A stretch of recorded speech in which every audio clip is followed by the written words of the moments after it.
നമസ്കാരം. നമ്മുടെ ക്രിസ്ത്യാനോ റൊണാൾഡോൻ്റെ 3 കളി ബാന് അത് ഫിഫ ഒഴിവാക്കി. അത് ഒഴിവാക്കാനുള്ള കാരണം വേറൊന്നുമല്ല, ക്രിസ്ത്യാനോ റൊണാൾഡോൻ്റെ അവസാന വേൾഡ് കപ്പാണ്. പിന്നെ ക്രിസ്ത്യാനോ റൊണാൾഡോൻ്റെ 226ാമത്തെ മാച്ചിലാണ്. അതിൽ ഇൻറ്റൻഷനലി വേണമെന്ന് വെച്ചാൽ ആ ഗെയിമിൻ്റെ ഒരു പ്രശ്നമില്ല ആൾ ചെയ്താണ്. അത് ഓൾറെഡി ഫിഫയുടെ റൂള് പ്രകാരം 3 മാച്ച് ബാൻ എന്നുള്ളതായിരുന്നു. ആ 3 മാച്ച് ബാനിൽ ഒരു മാച്ച് അർമേനിയക്കെതിരെയുള്ള മാച്ച് കഴിഞ്ഞു. അപ്പോൾ വീണ്ടും വേൾഡ് കപ്പിലത്തെ ആദ്യത്തെ യോഗ്യതാ മത്സരങ്ങളിലെ ഗ്രൂപ്പ് ഘട്ടത്തിൽ ഗ്രൂപ്പ് സ്റ്റേജിൽ 2 മാച്ചാണ് ആൾക്ക് മിസ്സാകുക. പക്ഷെ അത് പോർച്ചുഗൽ ഇത് പോയി, എന്താ പറയുക, പോർച്ചുഗൽ അപ്പീൽ പോയി. ആ അപ്പീൽ അവർ അംഗീകരിച്ചു. ശരിക്കും അംഗീകരിക്കാൻ പാടില്ല, കാരണം ശരിക്കും അത് ഫിഫയുടെ റൂൾ അങ്ങനെയാണ്, 3 മാച്ച് ബാൻ എന്നാണ് ഇൻറ്റൻഷനലി ചെയ്തത്. പക്ഷേ അത് ആ കളിയുടെ പ്രഷർ മൂലം ആൾ ചെയ്താണ്.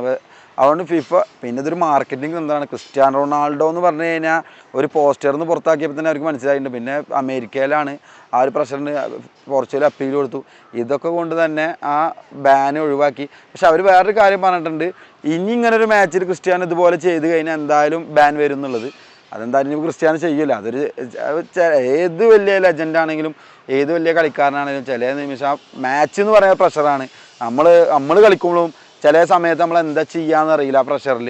അതങ്ങനെ ചെയ്തു പോയിരുന്നു. പക്ഷേ ക്രിസ്ത്യാനോ റൊണാൾഡോ പോർച്ചുഗലിന് വേണ്ടി കളിക്കണം. കാരണം ക്രിസ്ത്യാനോ ഉണ്ടെങ്കിലാണ് പോർച്ചുഗൽ എന്നുള്ളൊരു ടീം പൂർത്തിയാവുള്ളൂ. പിന്നെ അദ്ദേഹത്തിൻ്റെ ലാസ്റ്റ് വേൾഡ് കപ്പാണ്. അയാൾക്ക് എന്തെങ്കിലും ചെയ്യാൻ പറ്റും, അയാൾക്ക് കപ്പടിക്കാൻ പറ്റും. അതിൻ്റെ സ്കോഡുണ്ട്, ബെസ്റ്റ് ടീമുണ്ട്. ഒരുപാട് പറഞ്ഞു ക്രിസ്ത്യാനോ റൊണാൾഡോ അല്ലാതെ 9 ഗോൾ അടിച്ചു. പക്ഷേ ക്രിസ്ത്യാനോ റൊണാൾഡോ അവൈലബിൾ ആയി നിൽക്കുമ്പോഴാണ്, അയാൾ കളിക്കുമ്പോഴാണ് ആ ടീമിൻ്റെ ടോപ്പ് പെർഫോമൻസ്. ഏറ്റവും നല്ല ടീമുകൾ അടിച്ചിട്ടുള്ളത്. ഇപ്പോൾ നാഷണൽസ് കപ്പ് സ്പെയിനൊക്കെ തോൽപ്പിച്ചത് സ്ട്രൈക്കർ കളിച്ച ആളാണെന്ന് 2 ഗോൾ അടിച്ച്. എന്തായാലും ക്രിസ്ത്യാനോ റൊണാൾഡോ കളിച്ചാലുള്ളൂ നമുക്ക് വേൾഡ് കപ്പ് കാണുമ്പോൾ ഒരു സന്തോഷമാണ്. ക്രിസ്ത്യാനോ, മെസ്സി, നെയ്മറൊക്കെ കളിക്കുമ്പോഴുള്ള അതിൻ്റെ ഒരു സന്തോഷം. എന്തായാലും ആ ബാൻ ഒഴിവാക്കി. ക്രിസ്ത്യാനോ വേൾഡ് കപ്പിൽ ക്രിസ്ത്യാനോ കളിക്കാം. Thank you very much.